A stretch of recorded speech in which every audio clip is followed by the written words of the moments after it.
की आपल्याकडे पुढचे एक 20 ते 30 वर्ष फक्त पुरेल एवढाच कोळसा आहे. पश्चाताप एकच आहे की मित्रांनी तसं करायला नाही पाहिजे होतं, सांगून करायला पाहिजे होतं. पण पैसे आल्याच्या नंतर नियत बदलते हे मात्र 100% खरं. 5 जण मिळून आम्ही 2.5 मेगावॅटचा प्रोजेक्ट हा 6 महिन्यामध्ये जवळपास तो पूर्णपणे कम्प्लीट केला.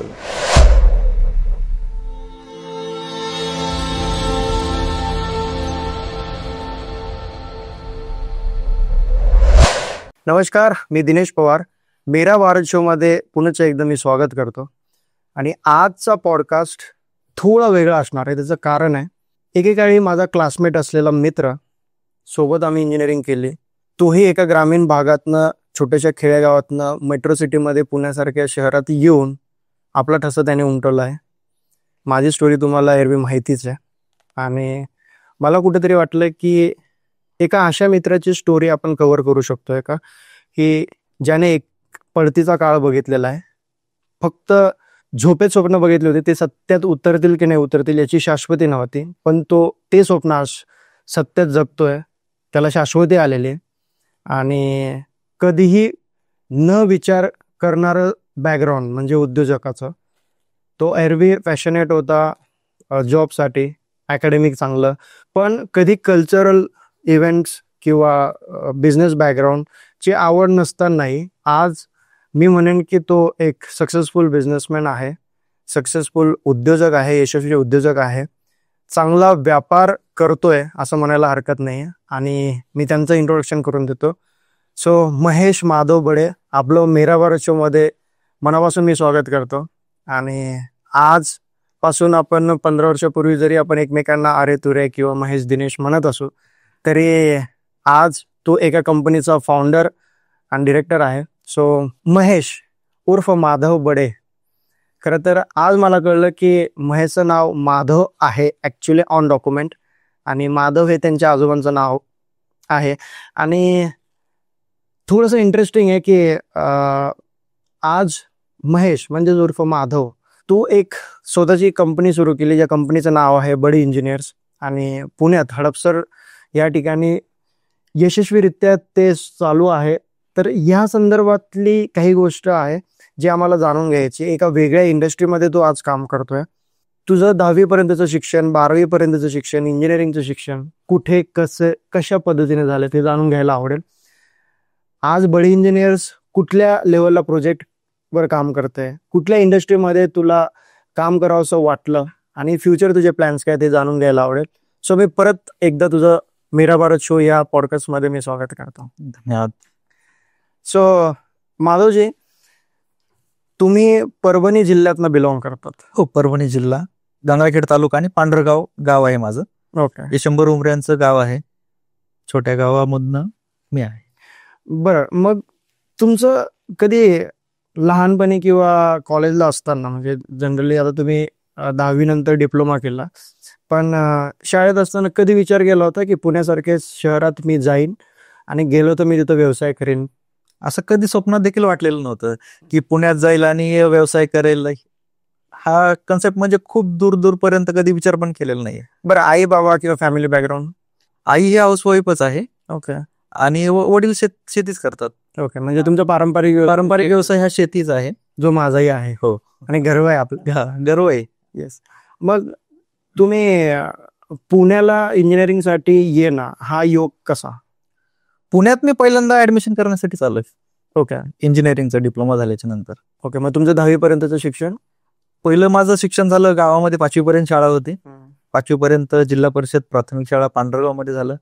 त्याच्यानंतर 5वी ते 10वी संत जनाबाई विद्यालय गंगाखेडला झालं, तालुक्याच्या ठिकाणी. तिथून 14 किलोमीटर आहे.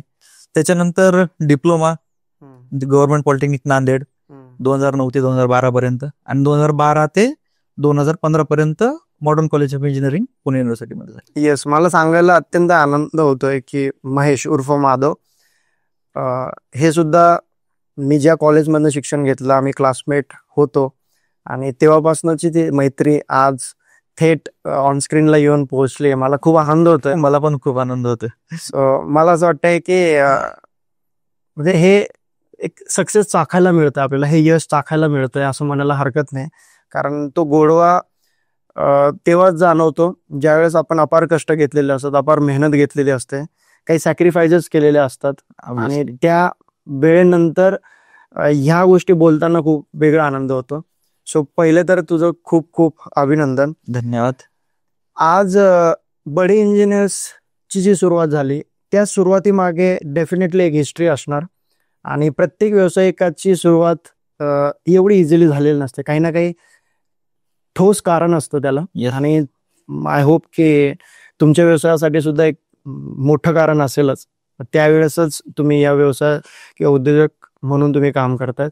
तर काय हिस्ट्री होती आणि कसं तुम्ही पदार्पण केलं? थोडंसं पूर्वीचं सांगतो. जसं आपलं कॉलेज संपलं 2015ला, त्याच्यानंतर कॉलेज कॅम्पस मधनं नाही झालं सिलेक्शन. मार्श ऑटोमेशन म्हणून हडपसर इंडस्ट्रियल इस्टेट मध्ये कंपनी आहे, इलेक्ट्रोमेकॅनिकल कंपनी आहे, ऍक्च्युएटर मॅन्युफॅक्चरिंग कंपनी. त्या कंपनीमध्ये मी ऍज अ सर्व्हिस इंजिनियर म्हणून जॉईन झालो. मग त्याच्या सर्व्हिस इंजिनियर जॉईन झाल्याच्या नंतर 3.5 वर्ष त्या कंपनीमध्ये मी काढले. त्या 3.5 वर्षामध्ये आपला फिरण्याचा एक हेतू, कारण का सर्व्हिस इंजिनियर म्हणल्याच्या नंतर त्याची बॅग ही पॅकच असते. बरोबर. महिन्यातले 20 दिवस मी ह्या सिटीमध्ये त्या सिटीमध्ये. माझे मित्र देखील विचारायला लागले, आज कोणत्या राज्यात आहे तू? अच्छा, हा. म्हणजे ऑन फील्ड वर्क होतं. ऑन फील्ड वर्क मध्ये त्याच्यामध्ये जर मोस्टली सांगायचं म्हणलं तर विक्रम साराभाई सेंटर तिरुवनंतपुरमला गेलेलो आहे मी. Okay. World largest refinery Reliance मध्ये काम केलेलं आहे मी. तिथे जे डोजिंग पंप असतात त्या डोजिंग पंपची सेटिंग मी करायचं तिथे जाऊन. वा. तिथं इन्स्टॉलेशन कमिशनिंग असतील, ऍक्च्युएटर्स असतात त्याचे. पुन्हा परत दीपक फिनोलिक्स म्हणून दहेज मध्ये आहे. अशा जवळपास 350 साइट्स मी केलेले आहेत ऑल ओव्हर इंडियामध्ये. ओके. आणि हा जो अनुभव होता मला खूप महत्वाचा होता की ज्यामध्ये प्रत्येक प्रकारची इंडस्ट्री मला बघायला भेटली. पेपर मिल बघायला भेटली, शुगर फॅक्टरी बघायला भेटली, परत एरोस्पेस आपलं जे स्पेस सेंटर आहे विक्रम साराभाई ते बघायला भेटलं. ह्या जिथं की शक्यतो एखाद्या इंजिनियरला जाता येत नाही अशा ठिकाणी मला जाता आलं. ओके. पण तुम्ही मग फुल time as a electrical engineer म्हणूनच तुम्ही काम करत होतात? हो. After college? आफ्टर कॉलेज, हो. मग साधारणतः किती वर्ष तुम्ही ऑन फील्ड साठी दिले? 3-3.5 वर्ष मी दिलेली आहेत. 3.5 वर्ष. हो. पण 2000 फुल टाइम तुम्ही ऑन फील्ड काम केल्यामुळे तुम्हाला तो एक्सपिरियन्स चांगला मिळत गेला. हो. ओके. आत्ताच्या इंजिनियर साठीचा खरा हा प्रश्न असू शकतोय. फील्ड निवडताना बरेच जण 10वी नंतर डिप्लोमा करून इंजिनिअरिंगला जात आहेत. बरेच जण 12वी नंतर आफ्टर CET डिसाईड करतायत की मला कुठली ब्रांच उचित असेल किंवा कुठल्या ट्रेनला मी ऍडमिशन घ्यायला पाहिजे. आय होप की मी सुद्धा त्यावेळेस मी अथवा फॅमिलीने जेव्हा इलेक्ट्रिकल इंजिनिअरिंग का तर ही काळाची गरज असणार आहे. येस. आणि तुम्ही सुद्धा 10वी नंतर डिप्लोमा करायला गेलेत तर as compare to other branches आपण विचार केला की इलेक्ट्रिकल इंजिनियर जे आजची जी तरुणाई आहे ती IT कॉम किंवा AI कडे वळलेली आहे. येस. पण आपला विचार त्यावेळेस तो होता. त्यावेळेस आपला विचार असा होता की अन्न, वस्त्र, निवारा आणि चौथी गरज ही विजेची होणारच आहे. त्यामुळं इलेक्ट्रिसिटी ही भविष्यामध्ये आपल्याला लागणारच आहे. दुसरं म्हणजे गव्हर्नमेंट जॉब इलेक्ट्रिकल आणि सिव्हिलला असतात त्यासाठी. करेक्ट. मग तो त्यावेळेसचा तो मोटिव्ह होता की इलेक्ट्रिकल आपल्याला घ्यायची आहे. आणि तो मोटिव्ह आज तो साध्य पण होतोय असं मला वाटतं. तो मोटिव्ह साध्य होतं त्यावेळेसचं होतं की गव्हर्नमेंट जॉबचं होतं. पण इलेक्ट्रिकल मध्ये आल्याच नंतर इलेक्ट्रिकल फील्ड एवढी मोठी आहे त्याच्यामध्ये आपण एवढं काही करू शकतो हे नंतर कळालं. त्यावेळेस फक्त गव्हर्नमेंट जॉब, खेडेगावचा बॅकग्राऊंड असल्यामुळे कसं की एक गव्हर्नमेंट जॉब झाला म्हणजे लाईफ सेटल झाली असं आहे. पण ते गव्हर्नमेंट जॉबच्या पलीकडे मला भेटलेलं आहे. माणसाला जर का एक्सप्लोर करायला मिळतंय आणि ज्याची काम करायची कुवत आहे, नियत आहे आणि स्वतःला बियॉन्ड घेऊन जायची जर का हिंमत आहे तर डेफिनेटली म्हणजे तुम्ही हा विचारच ते ब्रॅकेट तोडून बाहेर काम करायला सुरुवात केली की गव्हर्नमेंटमध्ये काही लोकांचा दृष्टिकोन वेगळा असतो की आरामात जॉब आहे, वेळेत पगार मिळणार, काम कमी, मजा असते. पण खरा काम करणाऱ्याला मी म्हणेन की गव्हर्नमेंटपेक्षा तो म्हणतो की मी इंडिव्हिज्युअल काम करतो, प्रायव्हेट सेक्टरमध्ये काम करतो, मला जेवढं एक्सप्लोर करता येईल, माझं जेवढं पोटेन्शियल बाहेर काढता येईल तेवढं मी काढतो. आज तुम्ही त्या पोटेन्शियलच्या जोरावर स्वतःची कंपनी उभी करू शकलात. सो ज्यावेळेस आपलं डिस्कशन चाललं होतं त्यावेळेस तुम्ही मला म्हटलं सुद्धा की या बडे इंजिनियरची सुरुवात करायला सुद्धा एक मोठं कारण होतं की तुम्ही जो प्रोजेक्ट तुमच्या अंडरमध्ये होतात तुमच्या गायडन्समध्ये होता आणि तो स्क्रॅच पासून तर फायनल डिलिव्हर पर्यंत तुम्ही त्या प्रोजेक्टमधनं बरंच काही शिकलात. हो. तर त्याविषयी प्लीज थोडंसं सांगा. हा, आता त्याबद्दल प्रोजेक्ट बद्दल म्हणजे सोलार इंडस्ट्रीकडे का वळलो. ओके. तर हे 3.5 वर्ष माझे पूर्ण फिरण्यामध्ये गेले होते. पण नंतर फिरणं एवढं खूप जास्त झालं होतं की बरं, त्या 3.5 वर्षात तुम्ही काय डेझिग्नेशन मध्ये होतात? As a service engineer. Service engineer. हो. ओके. आणि मग फुल टाइम त्यावेळेस फुल टाइम त्यामुळे माझी बॅग की पॅकच असायची. ओके. मला कॉल यायचा की तुम्हाला आज हे इंडस्ट्रीमध्ये जायचं, तुम्हाला मटेरियल पोहोचेल, ही फ्लाईट आहे, हे तिकीट आहे तुमचे, तुम्ही तिकडे जा. आणि कंपनीला पण हा भरोसा होता, माधव बडे जर तिथं गेला आपला प्रॉब्लेम सॉल्व्ह झाला. त्याचा फोन असा काही झाले म्हणून येत नाही, फक्त सर काम झालंय आणि MOM पाठवलंय, एवढंच होतं. म्हणजे त्या कंपनीच्या जे मॅनेजमेंटला आहेत सगळ्यात मोठा आनंद होता. बडेला पाठवलंय म्हणजे काम झालं. जरी कोणी दुसरे इंजिनियर असेल त्यांना ते जमत नसेल तर ठीक आहे सर, आमचा दुसरा इंजिनियर आहे, तो दुसऱ्या साईटवरती आहे, तो तिथे आल्याच नंतर तुमचा प्रॉब्लेम सॉल्व्ह होईल, एवढी श्युअरिटी होती. यार माधव, तुम्हाला एक म्हणजे ब्रेक करतोय, तो प्रश्न पुढे कंटिन्यू करेलच मी. पण तुम्ही जेव्हा अकॅडमिक मध्ये जेव्हा तुम्ही टॉप करताय, तुम्ही प्रत्येक सब्जेक्ट मध्ये तुमचं स्किल दिसून येत आहे, तुमचं अकॅडमिक चांगलं येतंय, पर सेमिस्टर मध्ये तुमची अपेक्षा स्वतःवरनं वाढत गेलेली आहे.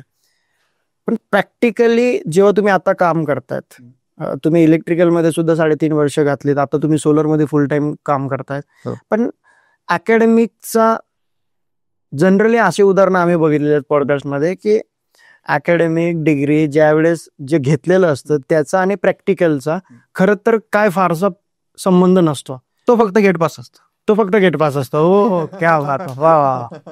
अच्छा, तो फक्त गेट पास असतो. तुम्ही आतापर्यंत शिकलेला आहे, तुम्हाला 5-10% त्या गोष्टीबद्दल नॉलेज आहे, त्याच्यानंतर कंपनीला जे पाहिजे ते कंपनी तुम्हाला ट्रेनिंग देऊन बनवते. तसं बघायला गेलं तर स्क्रॅच पासून सुरुवात आहे. हो, म्हणजे ऑलमोस्ट 0 पासून सुरुवात. कंपनीचे जे प्रोडक्ट्स आहेत त्या प्रोडक्ट्स मध्ये कंपनीला काय पाहिजे असतं ते तुमच्याकडून काढून घेतलं जातं. वा, तुम्ही फार चांगला शब्द वापरला. डिग्री म्हणजे फक्त गेट पास, तुम्ही फक्त तिथून बाहेर निघायच तोपर्यंत. येस, कंपनीमध्ये आत एंट्री करण्याचा गेट पास आहे. क्या बात. सो पण तुम्ही बियॉन्ड गेलात, तुमच्या या थिंकिंगने मे बी तुम्ही आज एका कंपनीचे फाउंडर आणि डिरेक्टर म्हणून काम करतात. सो प्लीज कंटिन्यू कराल तो किस्सा. पहिले कंपनीमध्ये झाल्याच्या नंतर मग वाटायला लागलं की कुठंतरी आता आपण स्विच केलं पाहिजे. त्यावेळेस सोलारचं थोडंसं म्हणजे वाचण्यामध्ये, आपल्या नवीन कंटेंट बघण्यामध्ये करण्यामध्ये, सोलार हे फ्युचर आहे, सोलार आहे, म्हणून मग ठरवलं की ही कंपनी स्विच करू आणि सोलार कंपनी जॉईन करू. बरं, म्हणजे तुम्ही इलेक्ट्रिकल मध्ये काम करत होतात आणि तिथून सोलार मध्ये म्हणजे ऑलमोस्ट मी म्हणेन की area of work almost same आहे, पण तुम्ही सोलार मध्ये यायचा जो निर्णय घेतला, काय थॉट होता तुमच्या मागे की सोलार मध्ये तुम्हाला भविष्य दिसलं की इंटरेस्ट तयार झाला? तर त्यावेळेसच्या गव्हर्नमेंट पॉलिसीज आहे ते रिन्युएबल एनर्जीला खूप महत्व द्यायला गेलं. ग्रेट. त्यामुळं पुढे चालणार हा समुद्र होणार आहे एवढं मात्र नक्की होतं की हा समुद्रच होईल. त्याच्यामध्ये ना आपल्याला भरपूर काही शिकायला भेटल आणि नवीन नवीन शिकायची आवड. प्रत्येक कंपनीमध्ये गेल्यानंतर त्यांचा वेगळा बॅकग्राऊंड, वेगळं त्यांची मॅन्युफॅक्चरिंग प्रोसेस, नवीन नवीन सगळं काही, त्यापेक्षा आणखीन डिफरंट काही शिकता येईल. त्या उद्देशाने सोलार मध्ये बीजेप केली. आणि रिन्युएबल एनर्जीला घेऊन सेंट्रल गव्हर्नमेंट पण खूप चांगल्या पद्धतीने काम करतात. सो आणि ती काळाची गरजच आहे. आपण अमोल काकोडकर सरांनी सांगितलं की आपल्याकडे पुढचे 21 ते 30 वर्ष फक्त पुरेल एवढाच कोळसा आहे, त्यानंतर काय? तोच कोळसा आपल्याला पुढं 50 वर्ष पुरवायचं. त्यासाठी मग ऑप्शन आहेत आपल्याकडे.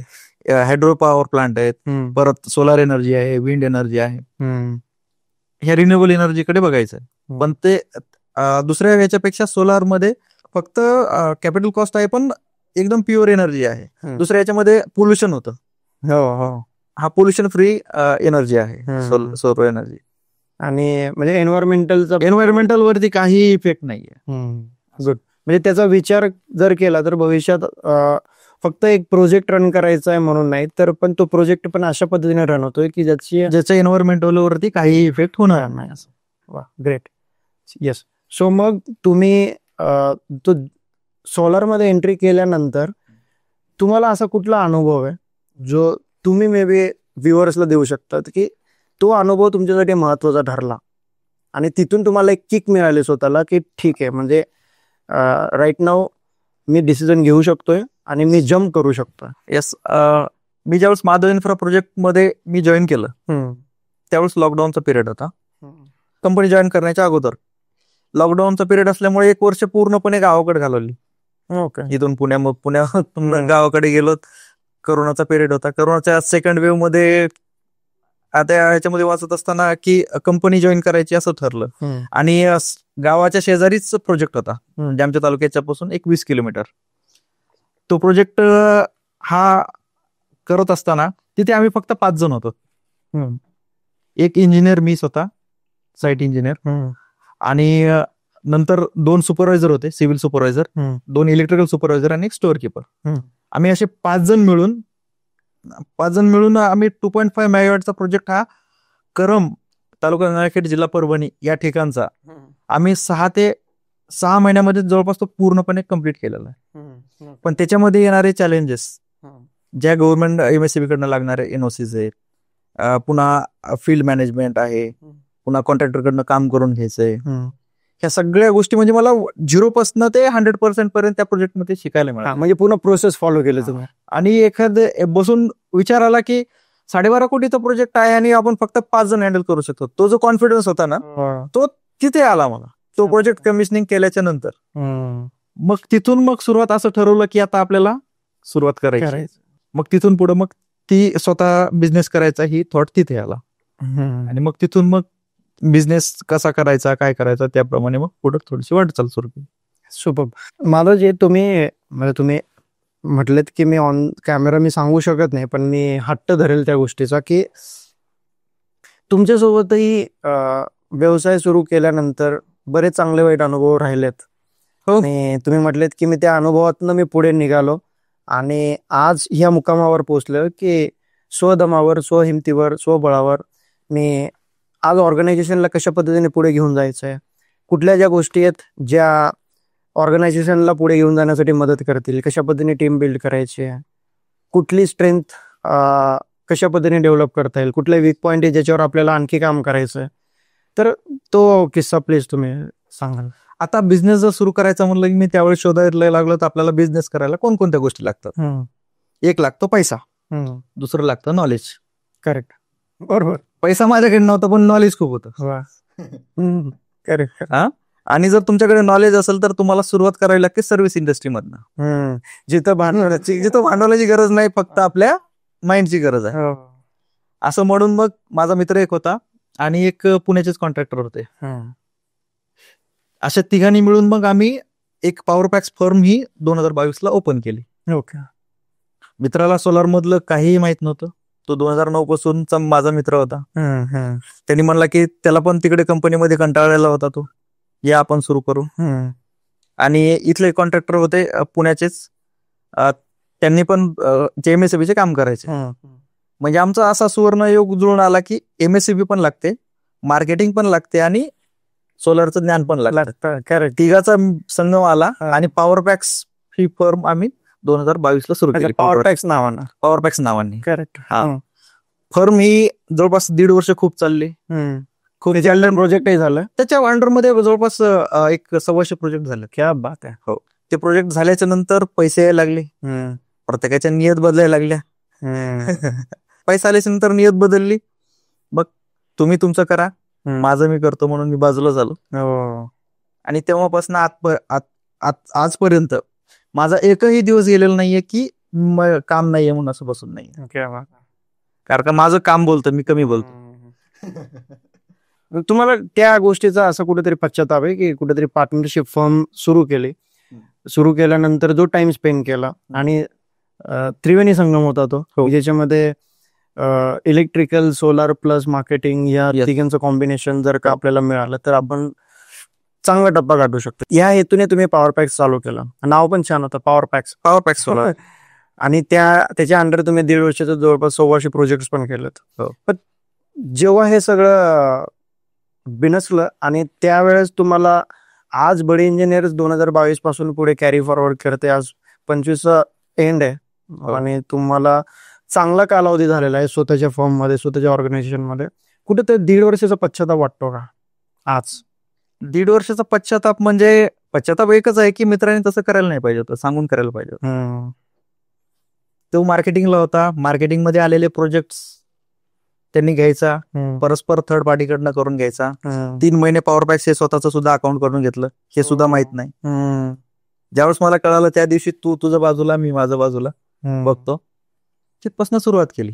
सो त्यानंतर तुमच्या कानाला कळायला लागला की त्यानंतर कळालं की हे पार्टनरशिप वगैरे काहीही नसतं. पहिले पण लोक सांगत आले होते की करायचं तर स्वतः करा, बरोबर, पण आम्ही त्यांना उदाहरण द्यायचो की LNT आहे, पुन्हा आनंद मिलिंद आहेत, पुन्हा परत अजय अतुल आहेत. त्यावेळेस तुला खूप चांगले उदाहरण आहेत. आम्ही हे त्यांना सांगायचो त्यांच्या पार्टनरशिप आहेत ना, आमचं तसं काही होणार नाही. पण पैसे आल्याच्या नंतर नियत बदलते हे मात्र 100% खरं. तो विषय लांबवायचा नाही, पण आज तुम्हाला आनंद होतोय की मी निर्णय घेतला आणि मी बाहेर पडलो आणि आज माझं स्वतःच. त्यांनी निर्णय घेतला, ओके, मित्रांनी निर्णय घेतला की मला स्वतंत्र करायचंय किंवा मला पैसे जास्त घ्यायचे, त्याच्यामुळे मला निर्णय घ्यावा लागला. मोठी गोष्ट आहे, क्या बात, खरं उच्च विचार आहेत. म्हणजे मला निर्णय घ्यावा लागला की आता बाजूला पडायचं, की तुम्ही स्वतंत्र करा बाबा, तुम्हाला करायचं. तेव्हापासून सुरुवात केली. सुरुवातीचे 1-2 महिने गेले अवघड, कारण का तर माझा मार्केटिंग मध्ये जास्त फोकस होता. माझा जास्त फोकस असतो टेक्निकली, आणि त्या टेक्निकलच्या कामावरच कामं मिळत गेलेली. त्यामुळे मला 1-2 महिन्यामध्ये एकही प्रोजेक्ट मिळालेला नाही.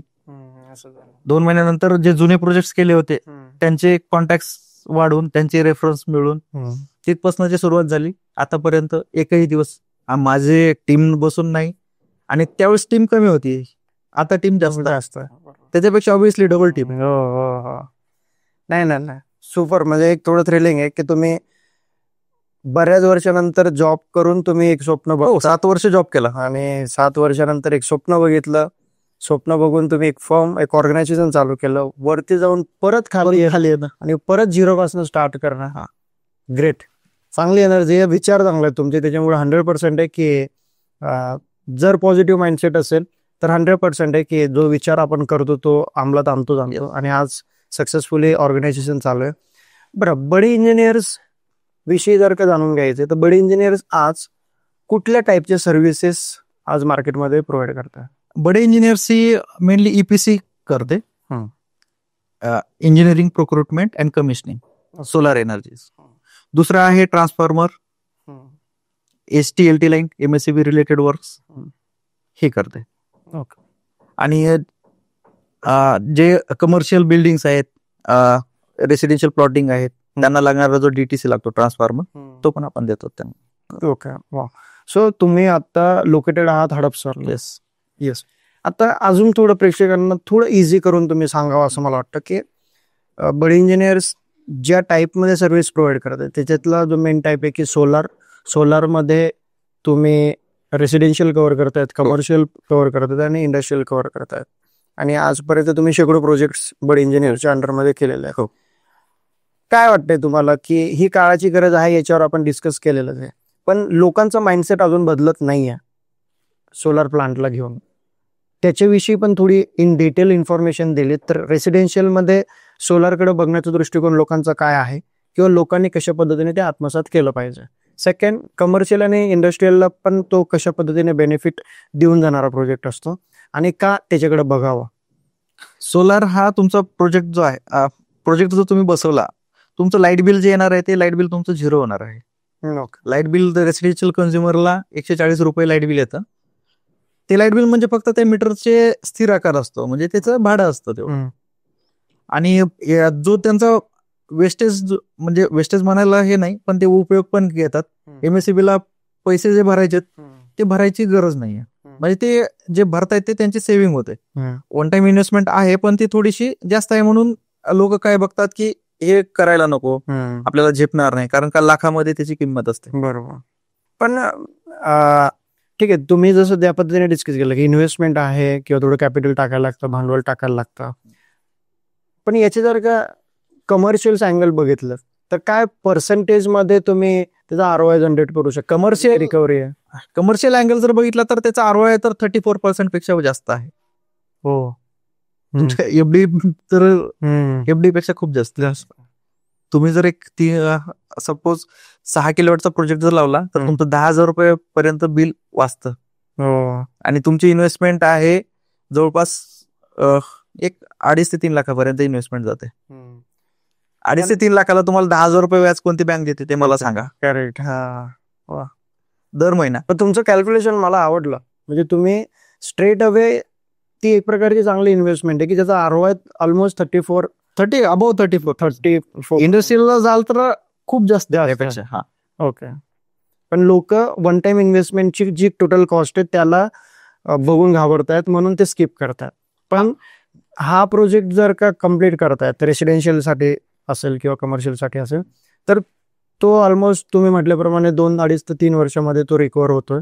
आणि देन तुम्ही पुढचे 25 ते 30 वर्ष जे आहेत त्याचा जो आनंद आहे त्याचा जो फायदा आहे तो उपभोगू शकता. 100% उपभोगू शकता. कंपनी जवळपास 30 वर्ष वॉरंटी देते. ओके. परफॉर्मन्स वॉरंटी पॅनलची ही 30 वर्षाची असते. इन्व्हर्टरची वॉरंटी 10 वर्षाची असते. त्यामुळं सिक्युअर आहे. असं काही सोलार प्लांट बसवलाय आणि फेल गेलाय असं अजिबात उदाहरण नाहीये. मी जेवढे प्लांट आतापर्यंत केलेले आहेत सिंगल उदाहरण सुद्धा नाहीये की ज्यांचा प्लांट हे झालेला आहे. ते वेगळं आहे की ज्यांनी प्लांट बसवले जे टिल्ट अँगल बघितलं नाहीये, साईट ओरिएंटेशन बघितलं नाहीये, साऊथ फेसिंग बघितलं नाही, तसे पण प्लांट बसवलेले आहेत. तसे प्लांट हे आम्ही रिपेअर केलेले आहेत. हो, रिपेअर पण करून दिलेले आहेत की त्यांचं प्लांट जनरेशन देत नव्हता, त्यांनी ओरिएंटेशन बरोबर लावलेलं नव्हतं, टिल्ट अँगल बरोबर दिला नव्हता. अशा जवळपास 10 ते 15 साईट्स आहेत ज्या की लोकांनी इन्स्टॉल केलेल्या आहेत. त्या आम्ही रिइन्स्टॉल करून जनरेशन काढून दिलेलं आहे. बरं, रेसिडेन्शियलला सोलार किती मॅन्डेटरी आज झालेला आहे आणि काय गरजेचं आहे? रेसिडेन्शियलला एक तर तुमची बिलाची बचत होते, दुसरं गव्हर्नमेंट सबसिडी देतं. गव्हर्नमेंट सबसिडी लोकांना जर माहित नाही तर बडी इंजिनियर्स त्यासाठी काही मदत करू शकतं? हो, कस्टमरनी फक्त त्यांचे डॉक्युमेंट्स द्यायचे. ओके. त्यांचं आधार कार्ड, त्यांचं लाईट बिल आणि बँकेचं पासबुक की ज्या खात्यावरती तुम्हाला सबसिडी पाहिजे. ओके. त्याच्यानंतरची सगळी प्रोसेस ही बडी इंजिनियर्स करते. इव्हन तुम्ही स्क्रू पण त्यामध्ये द्यायचं नाहीये किंवा कोणत्या ऑफिसमध्ये जायचं नाहीये की ह्या ऑफिसरला बोलायचंय, त्या ऑफिसरला बोलायचंय, कुठेही जायचं नाही. तुम्ही फक्त बडी इंजिनियर्सला तुम्ही एकदा काम दिल्यानंतर निश्चिंत राहायचं. जो वेळ दिलेला आहे 30 ते 40 दिवसाचा त्या वेळेपर्यंत पूर्णपणे काम तुमचं होऊन जातं. म्हणजे जर का कोणालाही, म्हणजे मला आनंद होतो सर हे सांगायला की तुम्हाला स्क्रीनवर ऍड दिसत असेल बडी इंजिनियर्सची, ते कुठल्या टाईपचे सर्व्हिसेस प्रोव्हाइड करतात. जर त्यांना रिच आउट करायचं असेल तर बडी इंजिनियरच्या ऑनस्क्रीन डिटेल्स तुम्हाला आता दिसत असतील आणि तुम्हाला खूप जास्त इझी स्टेप्स जे आहेत ते बडी इंजिनियर्सने करून दिले. रेसिडेन्शियल, कमर्शियल, इंडस्ट्रियल ह्या सेक्टरमध्ये जरी तुम्हाला कधीही सोलर प्लांटची गरज असणार आहे तर तुम्ही बडी इंजिनियर्सला कॉन्टॅक्ट करू शकता, त्यांच्या टीमला कॉन्टॅक्ट करू शकतात. खूप ह्यूज लेवलला खूप चांगल्या पद्धतीने काम करतात. शेकडून जास्त प्रोजेक्ट त्यांनी आतापर्यंत बाहेर काढलेले आहेत. आणि स्वतः बडे सर आता तुम्ही सांगूनच गेलात की तुम्हाला पहिली पायरी फक्त एकच आहे की बडी इंजिनियर्सला कॉन्टॅक्ट करायचा आहे. बडी इंजिनियर्स पर्यंत पोहोचलेत तर तुमच्या दिलेल्या वेळेत तो प्लांट, तो प्रोजेक्ट तुम्हाला बडी इंजिनियर्स कम्प्लीट करून देईल. वा, छान. सो रेसिडेन्शियलला आज मॅन्डेटरी झालेलंच आहे. तुम्ही सांगता सांगता मला ऑफ कॅमेरा बोललंच की रेराने सुद्धा आज मॅन्डेटरी करून दिलेलं आहे. तर रेसिडेन्शियल कॉम्प्लेक्स मधले आणि इंडिव्हिज्युअल होम्स मधले डिफरन्सेस काय आहेत आणि कुठला प्रोजेक्ट तुम्हाला जास्त इझी वाटतो? रेसिडेन्शियल मध्ये कसं आहे, सोसायटीज आहे. सोसायटीज मध्ये थोडंसं डिफरंट म्हणजे चॅलेंज हेच आहे की त्यांच्या कमिटीचे मीटिंग्स खूप जास्त होतात. ओके. त्याच्यामध्ये डिसिजन घेणारे त्यांची टीम असते पूर्ण. आणि इंडिव्हिज्युअल रेसिडेन्शियल होम्स मध्ये सोलो वन असतो, त्याच्यामुळे डिसिजन फास्ट होतात तिथे. आणि काम पण फास्ट आणि त्यांचं पण बरोबर आहे की सोसायट्यांचं, कारण का त्यांचे पण सगळ्यांचं सहमती असणं गरजेचे आहे, कारण प्रोजेक्टची कॉस्ट पण तेवढी आहे. पण या केसमध्ये ज्या जुन्या सोसायट्या आहेत त्या कमिटीला डिसिजन घ्यायला वेळ लागतो. हो, आता तुम्ही म्हणता बोललेत की रेराने ऑलरेडी मॅन्डेटरी केलेलं आहे, कंपल्सरी केलेलं आहे. मग त्या केसमध्ये आज बिल्डर स्वतः बिल्डर स्वतः करतात. ओके हो. बिल्डर स्वतः सांगतात की आम्हाला एवढ्या किलोवॅटचा प्रोजेक्ट पाहिजे. म्हणजे त्याच्या सँक्शन प्लॅन मध्येच असतं की 50% तुम्हाला इलेक्ट्रिकल सोलार करायचंय आणि 50% तुम्हाला वॉटर सोलार करायचं. ओके त्याच्याशिवाय त्यांना कम्प्लिशन मिळत नाही. ओके. सो म्हणजे पूर्ण टेक्निकल बाबी जे आहेत ते बडे इंजिनियर्स प्रॉपर क्रॉस चेक करूनच प्रोजेक्ट गो हेड करतो.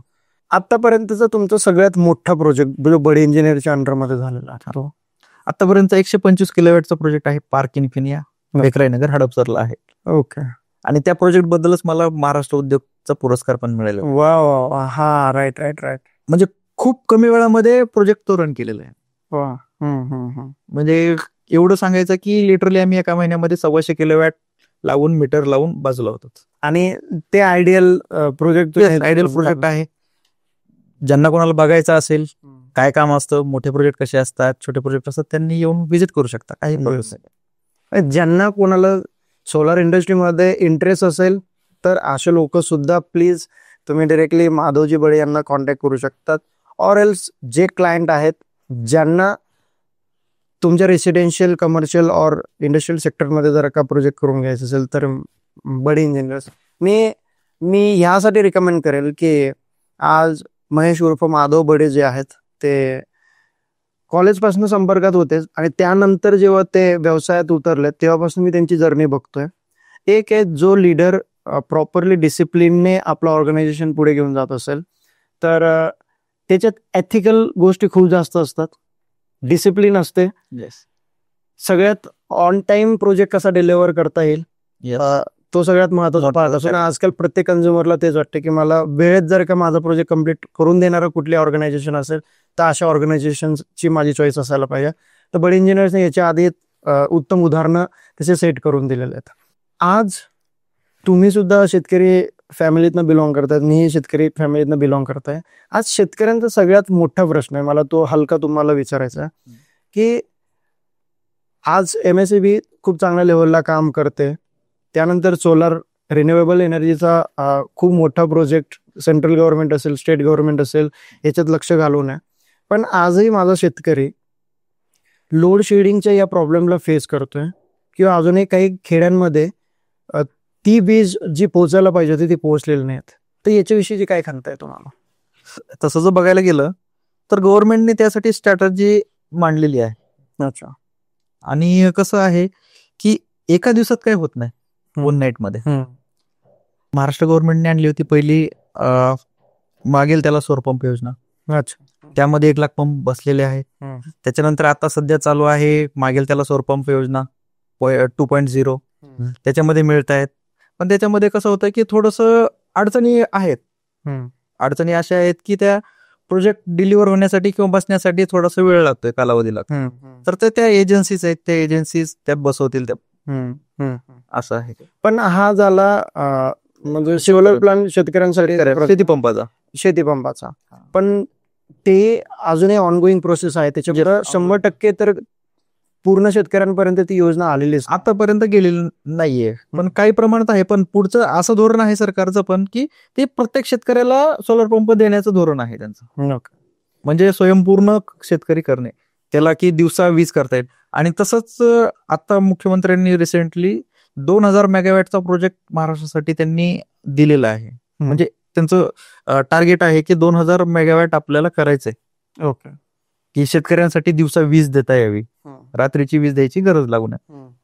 तिथल्या सबस्टेशनच्या जवळच्या ज्या जमिनी आहेत त्या जमिनी सरकार घेत आहे, तिथे सोलर प्लांट कंपनी बसवते आणि तिथे वीज पुरवठा करते. ओके. ऑनगोईंग आहे. बरं, याला संलग्न प्रश्न आहे. आज MSEBचं जाळं महाराष्ट्रभर पसरलेलं आहे.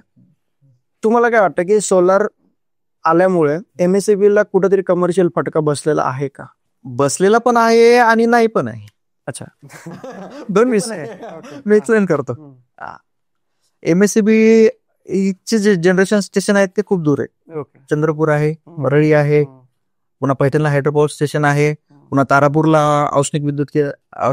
ऑटोमिक आहे तारापूरला, पुन्हा कोयना धरणला हायड्रो आहे. तिथून ग्राहकापर्यंत येणारी जी एनर्जी आहे त्याच्यामध्ये ट्रान्समिशन लॉसेस होतात. बरोबर. ते लॉसेस इथं सोलर प्लांट बसवलेला आहे जिथे तिथल्या बाजूच्या एरियाला त्यांची सिस्टीम इम्प्रुव्हमेंट करते. त्याच्यामध्ये कमर्शियल फटका आहे थोडस. अच्छा. हा, पण सिस्टीम पण त्यांची इम्प्रुव्हमेंट होते दोन्ही पण. ओके. पण दोन्हीचा समतोल किती होतो ते कमर्शियल थोडस नाही सांगता येणार. ओके.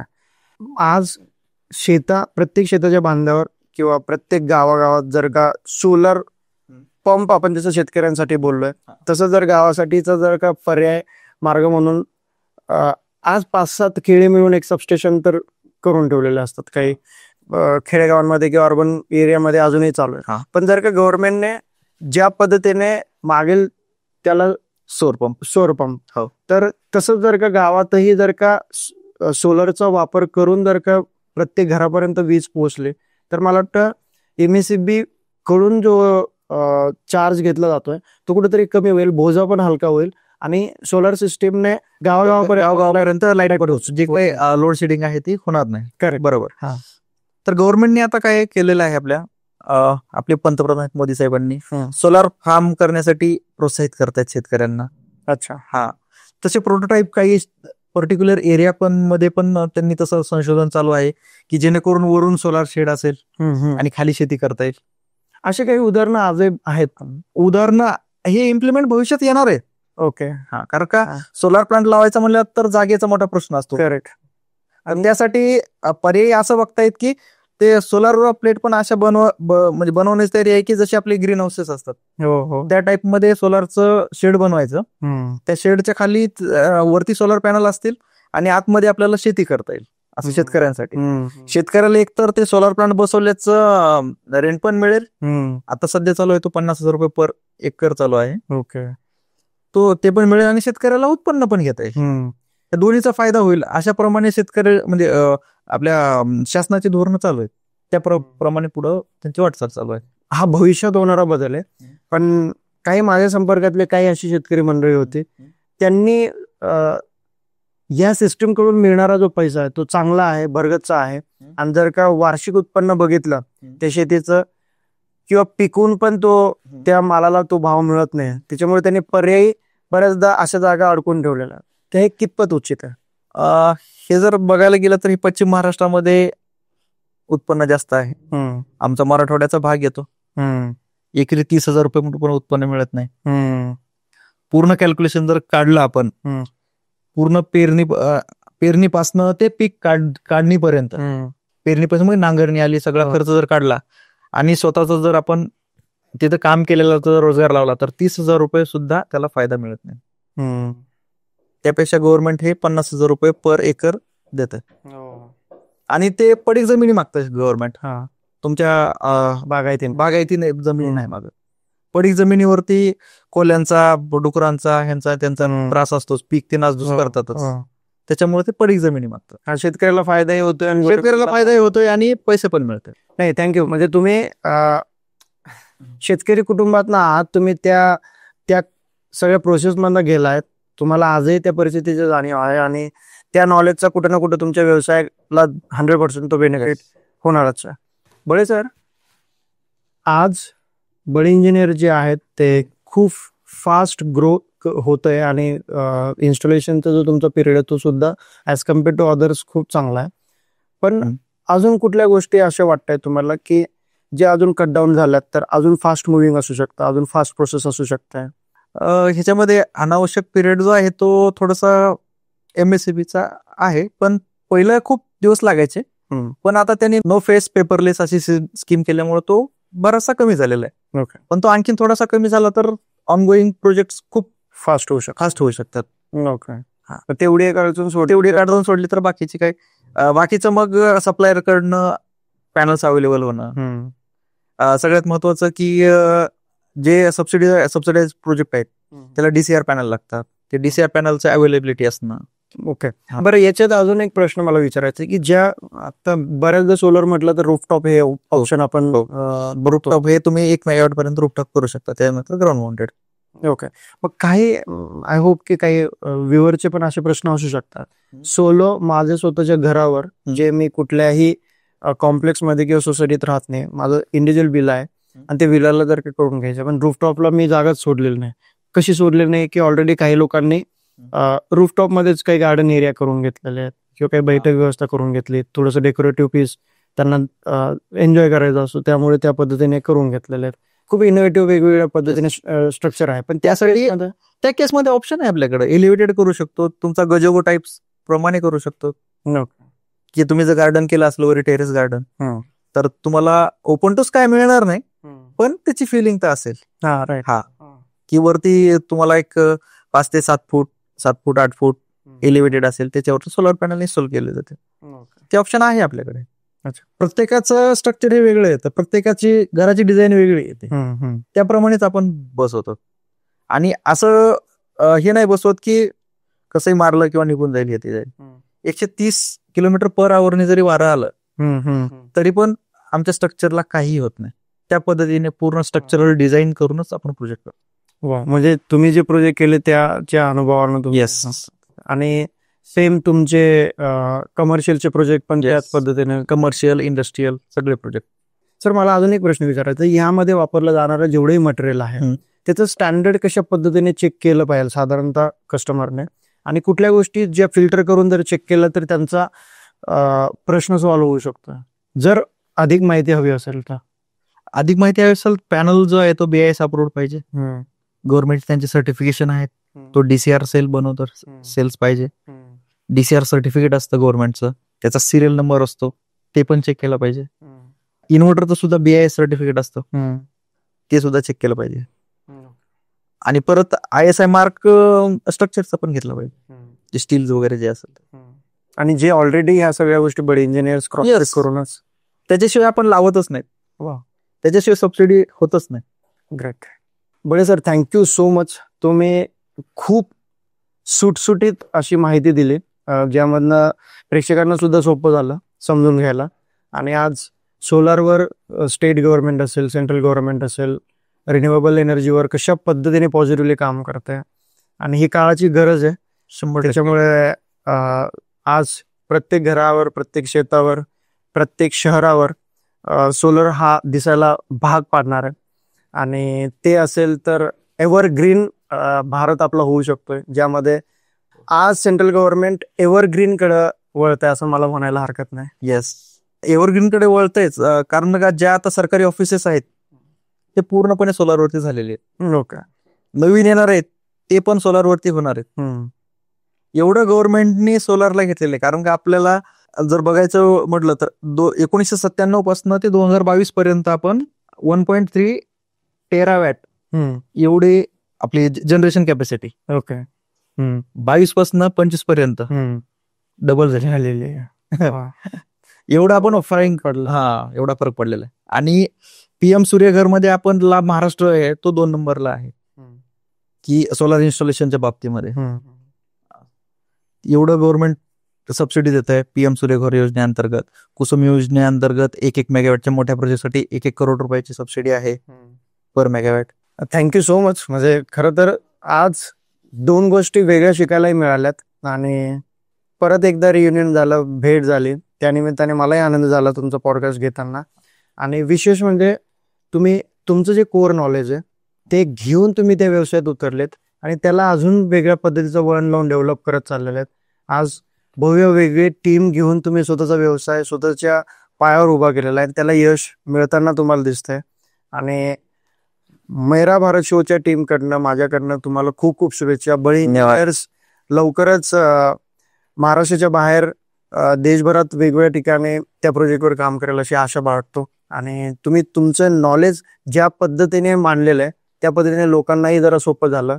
मी प्रेक्षकांना एकच विनंती करतो की तुम्हाला आपल्या घरासाठी, आपल्या सोसायटीसाठी किंवा आपल्या कुठल्याही कमर्शियल अँगलसाठी जर सोलर प्लांटची तुम्हाला आवश्यकता वाटत असेल तर तुम्ही खालील दिलेल्या डिटेल्सवर कॉन्टॅक्ट करू शकताय, संपर्क करू शकताय. बडे इंजिनियर्स स्वतः महेश उर्फ माधव बडे जे आहेत ते तुमच्यापर्यंत पोहोचतील, त्यांची टीम तुमच्यापर्यंत पोहोचेल. तुम्ही त्यांच्या ऑफिसला डिरेक्टली कॉन्टॅक्ट करू शकता. त्या ॲड्रेस सुद्धा आम्ही मेन्शन केलेला आहे. So thank you so much. आणि आशा करतो की तुमच्या प्रिव्हियस कस्टमर्सला, तुमच्या प्रिव्हियस ग्राहकांना ही माहिती अजून उभारी देऊन जाणारी असेल. 100%. ज्या लोकांना काही अडचणी असतील ते यातनं तुमच्यापर्यंत पोहोचतील मी आशा करतो. आणि जर तुम्हाला हा पॉडकास्ट आवडला असेल किंवा तुमच्या संपर्कात ज्यांना कोणाला सोलर विषयीची माहिती हवी असेल किंवा सोलर प्लांट बसवून घ्यायचा असेल तर हा पॉडकास्ट बिंदास तुम्ही व्हॉट्सअप ग्रुपमध्ये शेअर करा, तुमच्या सोशल मीडियावर शेअर करा आणि लाईक, शेअर आणि सबस्क्राईब करायला बिलकुल विसरू नका. खूप खूप धन्यवाद. धन्यवाद.